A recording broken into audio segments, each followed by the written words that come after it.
बिस्मिल्लाहिर्रहमानिर्रहीम। अस्सलाम वालेकुम दोस्तों, मेरा नाम है डॉक्टर मोहम्मद शत्तल और आप लोग रहे हैं मेरा यूट्यूब चैनल। आज जो है हम बात करने जा रहे हैं एक ऐसी यूनिवर्सिटी जिसके लिए आपको ट्रांसलेटर नहीं चाहिए, एप्लीकेशन फीस उसमें नहीं है और आपको पब्लिकेशन भी रिक्वायर नहीं है और आईलेट भी नहीं है। तो आपके जो मेन 4 डिफिकल्टीज होती हैं किसी भी स्कॉलरशिप को, 4 प्रॉब्लम पहले ही साल, तो आप कोशिश करें कि यूनिवर्सिटी में जिसका भी मेजर अवेलेबल है वो लाजमी अप्लाई करें और वीडियो को आखिर तक लाजमी देखें, क्योंकि मैंने A to Z बताया कि फाइनली जो फाइल होता है इस यूनिवर्सिटी का वो किस तरह होता है। और उमूमन काफी सारे बंदे होते हैं एक ऐसी मिस्टेक कर देते हैं जिसकी वजह से एप्लीकेशन रिजेक्ट हो जाए। तो वो आखिर में वो चीजें मैं भी आपको बताऊंगा कि भाई कौन सी मिस्टेक है जो आपको नहीं करनी चाहिए और CSE का फॉर्म जो है वो किस तरह डाउनलोड होता है। तो अभी हम चलते हैं वीडियो की तरफ। तो उस यूनिवर्सिटी का नाम है जियांगनन यूनिवर्सिटी। तो इसमें बेसिकली 4 स्कॉलरशिप्स हैं। CSE बायलेटरल मतलब आप एम्बेसी के थ्रू अप्लाई कर सकते हैं, और CSE स्कॉलरशिप हाई लेवल पे ग्रेजुएट प्रोग्राम, इसमें सिर्फ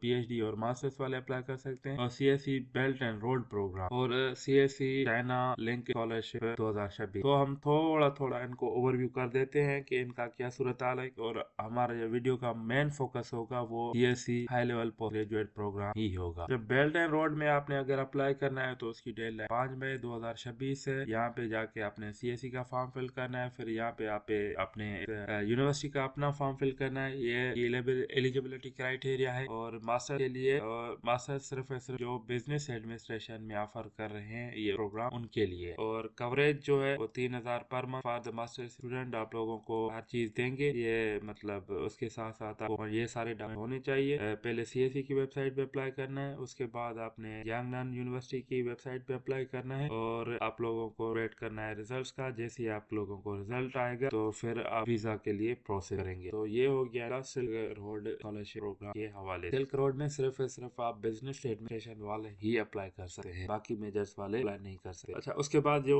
चौथी स्कॉलरशिप है इनके यहाँ वो है CSE China short term exchange scholarship programme. ये सिर्फ बैचलर मास्टर्स और PhD वालों सबके लिए है। और 31 अगस्त 2027 से पहले आप लोगों ने मतलब चाइना में जाके स्टडी शुरू कर। वर्किंग लैंग्वेज इंग्लिश चाइनीज हो सकती है, और other than Chinese language study. और बाकी सारी चीजों के साथ साथ आपको 3000 per month for the masters and 3500 for the PhD student. इसमें यह है कि एज का मसला काफी हद तक रिलैक्स हो गया है। अगर आप जनरल स्कॉलरशिप के लिए तो आपकी 45, और अगर आप PhD के लिए तो 50 साल फॉर द सीनियर स्कॉलर। इसमें तो ये आपने फॉर्म फिल करना है, मगर ये है कि ये डेडिकेटेड यूनिवर्सिटी के लिए ही है जहाँ पे अगर आप हैं तो अप्लाई कर सकते हैं। वो आप मतलब पाकिस्तान का नाम नहीं बोल रहे थे, बाकी यूरोपियन कंट्रीज हैं में वो अप्लाई कर सकते हो। तो हम इधर ही रहने देते हैं। अभी हम चलते हैं अपने मेन फोकस की तरफ, CSE वाले। जनरल रिक्वायरमेंट कोई खास नहीं है, अलबत्ता क्या कहते हैं ये इंग्लिश रिक्वायरमेंट आईलेट मास्टर्स के लिए 6, और इंग्लिश प्रोफिशिएंसी भी चले जाएगा। applicant who is from English speaking country or graduate from a English program is exempt from the above certificate। तो पाकिस्तान की सारी यूनिवर्सिटी जो है वो इंग्लिश में पढ़ाती है, वहाँ का इंग्लिश सर्टिफिकेट भी काम कर जाएगा। और ये सारे मेजर्स हैं PhD के लिए, और ये सारे के सारे मेजर जो है वो इंग्लिश प्रोग्राम और मास्टर्स और PhD में, तो आप इन मेजर्स में अप्लाई कर सकते हैं। और उसके साथ साथ हमें देखना है कि एप्लीकेशन मटेरियल में इनको क्या क्या चाहिए। तो सबसे पहले आप लोगों को पासपोर्ट और ID card with in 6 month होना चाहिए, और नोटराइज डिग्री और ट्रांसक्रिप्ट होनी चाहिए, 2 रिकमेंडेशन लेटर होनी चाहिए, scan copy of English proficiency होनी चाहिए, रिसर्च प्रपोजल होना चाहिए no less than 1500 words, provision acceptance letter ये लाजमी नहीं है, अगर आपको मिल जाता है तो बात है। और physical medical certificate, police clearance certificate, publications और अदर सपोर्टिंग मटेरियल्स। और इसके साथ साथ ये सारे डॉक्यूमेंट्स अपलोड करने हैं। उसके बाद ये यूनिवर्सिटी आपका डॉक्यूमेंट सारे चेक करेंगे। उसके बाद आप लोगों को प्री एडमिशन लेटर देंगे जो आपने स्टडी इन चाइना मतलब CSE की वेबसाइट पे फिर से अपलोड करना है। तो अभी इसको हम चेक करते हैं कि इनका जो है CSE का फॉर्म किस तरह फिल होगा। तो उससे पहले आपने एप्लीकेशन टाइम जो है अक्टूबर 2025 से लेके फरवरी 2020 तक की जो डेडलाइन, इंटरव्यू होगा आपका अर्ली और मिड मार्च के अंदर 2026 में। डिलीवरी टाइम ऑफ एडमिशन जुलाई 2026 में आप लोगों को वीजा फॉर्म और डॉक्यूमेंट्स आ जाएंगे अगर आपकी सिलेक्शन होती है तो। और सितंबर 2026 में जाके आप लोगों के क्लासेस शुरू होंगे। अभी इनके लिए सिर्फ CSE की अगर आप अप्लाई कर रहे हैं 2 फॉर्म फिल करें, CSE का, एक इनकी यूनिवर्सिटी का। और इस स्टेप 4 में आप लोगों की ये चेक करेंगे डॉक्यूमेंट्स, और उसके साथ साथ तो इन बाकी स्टेप में ये चेक करेंगे आपके डॉक्यूमेंट्स।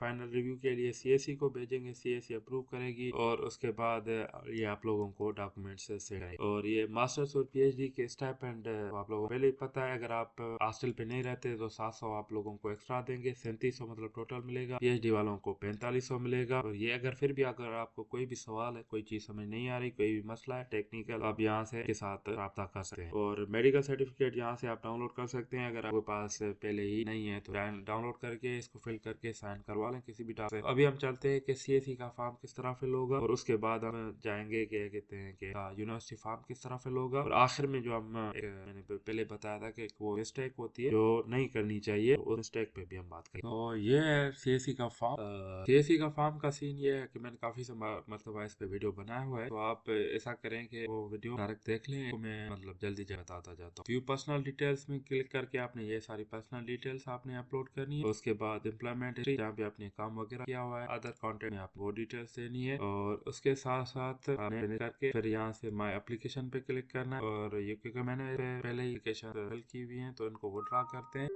और इसको एडिट करते हैं। तो यूनिवर्सिटी का एजेंसी नंबर जो है 10295 है, तो हमें यहाँ पे लिखेंगे। एजेंसी नंबर की एक खास बात यह है कि जैसे ही आप वो इनपुट देंगे तो यूनिवर्सिटी का नाम आ जाएगा। अगर ये एजेंसी नंबर गलत होगा तो यहाँ पे नाम नहीं आएगा, रेड डॉट में कोई एरर वगैरह शो करेगा। तो ये सारे फिल करें जिस चीज में अप्लाई करना चाह रहे हैं। और उसके साथ साथ आपने यहाँ पे डॉक्यूमेंट सारे अपलोड करने हैं। जिसके सामने येस है वो लाजमी है, जिसके सामने नो है वो लाजमी नहीं है। अलबत्ता अगर है तो आप लोग अपलोड कर दें तो ज्यादा बेहतर है। तो इस तरह आपका CSE का फॉर्म जो है वो फिल हो जाएगा। तो उमूमन ज्यादातर बंदे जो होते हैं वो ये जो एप्लीकेशन है वो डाउनलोड ही नहीं करते और वो उसको सबमिट करना होता है ऑनलाइन पोर्टल। ये एक बड़ी मिस्टेक है। तो मैं आप लोगों को व्यू करना है तो आप यहाँ पे व्यू कर सकते हैं इसको, यहाँ तो खुद अपलोड करें, यहाँ जो भी आपके लिए रिकमेंड रहेगा बेहतर ये होगा कि अपलोड करें, क्योंकि वो कभी कभार करते हैं कभी कभार नहीं करते, तो टाइम हो जाएगा काफी सारा। सही तो आप ये करें, रिकमेंडेशन लेटर जो है वो करो। अगर आपके पास एक्सेप्टेंस है तो आप यहाँ पे अपलोड कर सकते हैं, नहीं है खैर है कोई मसला नहीं, ये लाजमी नहीं है। और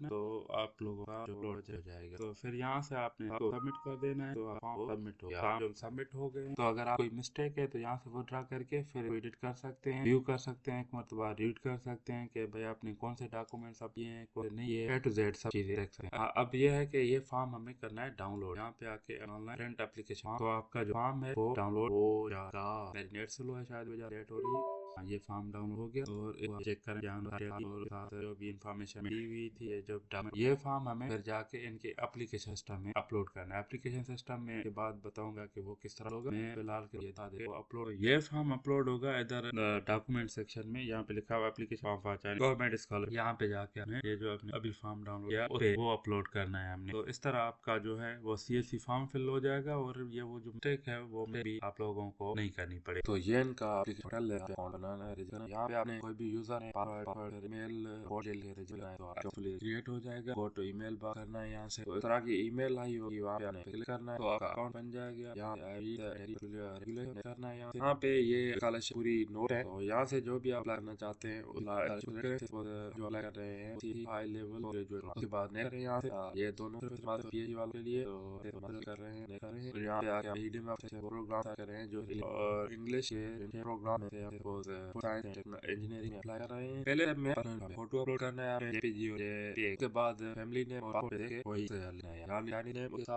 नेशनलिटी और मेरिट जो भी है आप एजुकेशन के बारे में बताना। और अगर आप चाइनीज देखने गए तो ये करना है, नो करना है। और में नो पासपोर्ट दूसरे में आता है जो आपने स्टार्टिंग में लिया। तो अगर इनमें से कोई भी इधर आते हैं अलबत्ता नहीं है, ये है इसमें क्या कहते हैं आपने नाना करना है चाइनीज, अगर आप तो ये करेंगे, नहीं तो बाद में आप लड़के और नेटिव लैंग्वेज भी करते हैं। और अगर आप कोई भी और है तो वो दे दें, अगर आप करेंगे और नहीं करेंगे तो आप चले जाएंगे। हमें एजुकेशन के बारे में और एम्प्लॉयमेंट के बारे में बताना। एजुकेशनल बैकग्राउंड में जो हाईएस्ट एजुकेशन है वो पहले नहीं है, उसके बाद सेकंड हाई है वो नहीं है। और ये सवालात हैं इनके जवाब देने हैं। अगर आप तो ये करना है, नहीं तो no. Have you ever worked China, अगर आप पहले चाइना में गए हुए हैं तो यहाँ ये करना है, नहीं नो करना है और फिर नहीं कर देना है। अच्छा, उसके बाद क्रिमिनल रिकॉर्ड में आपने नो करना है। फाइनेंशियल सपोर्टर में आपने फादर का मदर का किसी भी रिलेटिव उसके बाद करंट इन चाइना जो भी आपका चाइना में जाने वाला पता होगा उसके बाद 7 कर देना। ये परमानेंट एड्रेस है, आप ये सारी ऐड करनी है। उसके बाद जो अगर डिफरेंट है तो आप पता करके नहीं तो सेम परमानेंट एड्रेस करनी है और इसको पहले आप पे क्लिक करना है और 7 कर देना है। सारे डॉक्यूमेंट अपलोड करने हैं और मेक श्योर करें कि डॉक्यूमेंट आपके सही चेंज हो, प्रॉपर कोई भी चीज ब्लर ना हो, रीडेबल हो और उसमें कोई भी चीज टूटी हुई फटी हुई ना। सबसे पहले आपने पासपोर्ट पे जहाँ पे फोटो लिखा होता है वाला वो वाला याद करना है। हाई डिग्री नोटराइजेशन कॉपी मतलब ये आपको एक फोटो कॉपी करवा के या कलर कॉपी करवा के कोर्ट में किसी भी कोर्ट में जाके वहाँ से नोटराइज के डिग्री और वो नोटराइज कॉपी ही अपलोड करनी है। यहाँ 2 रिकमेंडेशन लेटर अपलोड करने हैं यहाँ पे। तो ये था हमारा जांगनन यूनिवर्सिटी का वीडियो है, उसमें सीएससी के लिए और बेल्ट एंड रोड स्कॉलरशिप के लिए अप्लाई करना। और मैंने वो टिप भी बताई कि किस तरह एप्लीकेशन फॉर्म डाउनलोड करना है और किस तरह वो एप्लीकेशन सिस्टम में अपलोड करना है। और ये लाजमी क्या करें, अगर नहीं करेंगे तो आपको सीएससी स्कॉलरशिप विन करने के चांसेस ऑलमोस्ट जीरो हो जाए। तो इसी तरह के इंटरेस्टिंग वीडियो स्कॉलरशिप के हवाले से देखने के लिए हमारे चैनल को लाइक और कमेंट करें। और कोई भी सवाल हो, किसी और टॉपिक पे आप वीडियो देखना चाहते हैं और किसी और स्कॉलर के हवाले से, तो आपका वेरी मच।